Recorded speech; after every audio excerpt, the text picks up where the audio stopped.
अस्सलाम वालेकुम, मैं हूँ यास्मीन। आप देख रहे हो यास्मीन किचन। हम आपको बताएंगे ये गोभी और आलू। और ये मैंने 4 आलू ले लिए थे और ये गोभी का फूल लेके धो के काट के धो लिया है। और ये 5-6 टमाटर ग्राइंडर कर लिए, 1 शिमला मिर्च है, 4 ये लंबी वाली मिर्चें हैं, थोड़ा सा धनिया और ये अदरक लहसुन इसको कद्दूकश कर लिए छिलके। 2 प्याज ले लिए थे और ये नमक है 2 टीस्पून, आधी टीस्पून हल्दी, आधी टीस्पून मिर्च और 2 दालचीनी, 5-6 लौंग और ये ज़ीरा। अब हम आपको बताते हैं। ये 1 कप जितना मैंने ले लिया तेल।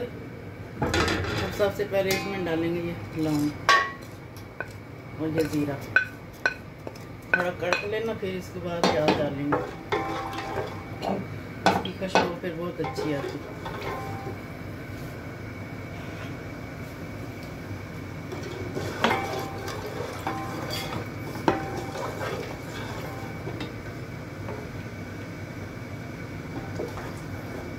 थोड़ा सा हमारा कट गया है, अब इसको ये प्याज डाल देंगे इसके अंदर। थोड़ा सा लाइट ब्राउन प्याज करके फिर डालेंगे अदरक लहसुन,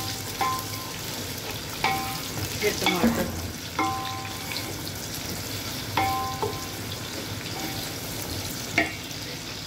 इसमें डालेंगे हम। अब डालेंगे ये अदरक और ये लहसुन, इसमें डाल के थोड़ा इसको भूनेंगे। उसके बाद फिर टमाटर, मिर्च, नमक ये सारा इसके अंदर जाएगा। अब ये डालेंगे सब्ज़ मिर्च,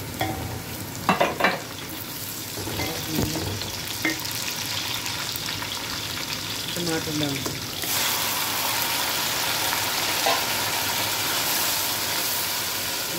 नमक और हल्दी बिना चीज़ें डालेंगे।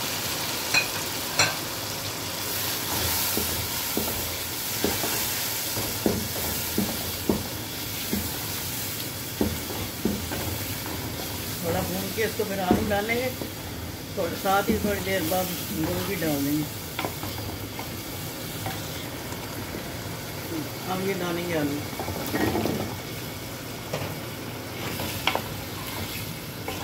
अगर आप 2 बंदे हो तो आप अपने हिसाब से 2 आलू डाल लेंगे। हम 8 बंदे हैं तो ये 4 आलू डाले मैंने, 1 गोभी का फूल। थोड़ा इसको भून के ना फिर इसमें गोभी डाल देंगे। माची बताना भूल गई थी, ये 2 अदद माची डालेंगे, इसके अच्छा फ्लेवर आता है इसके साथ। तो ये गोभी भी साथ ही डाल देंगे। अब इसको थोड़ा मिला के फिर दम पे रख देंगे। उसके बाद फिर आपको मिलते हैं। तो अभी मैंने इसमें मिक्स कर लिया, दरमियानी आंच पे इसको रख देंगे दम पे। फिर 10 मिनट के बाद आपसे मिलते हैं फिर इंशाल्लाह। हमारे अब गोभी तैयार हो गई, आलू भी गल गए, अब गोभी भी ऐसे हो गई। अब ये इसमें भुना हुआ कूटा हुआ ज़ीरा डालूंगी और ये कड़ी पाउडर, ये सब धनिया,